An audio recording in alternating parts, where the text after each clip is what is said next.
শান্ত ভাই যখন মিশনে যায় তার আগে 2 ঘন্টা আগে একটা স্টোরি দিয়েছিল যে আল্লাহ আমাকে ধৈর্য ধারণ করার তৌফিক দান করুক।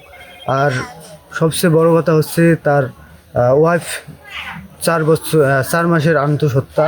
এই জন্য আসলে খুব দুঃখজনক ব্যাপার। ছোটোর থেকেই আমার সে যখন বাচ্চা ছিল তখন থেকেই মানুষ আছে, খুবই ভদ্র, খুবই ভালো। তার কোনো এমন নেই যে এখন আল্লাহ তাকে পাইয়ে সরকারিভাবে গেছি।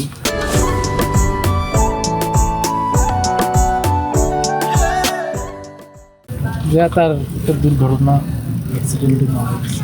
এখন পরিবারের তার শুধু বাবাও চাকরি করছিল আর্মি, সেনাবাহিনীতে, রিটায়ার্ড হয়ে মারা গেছে।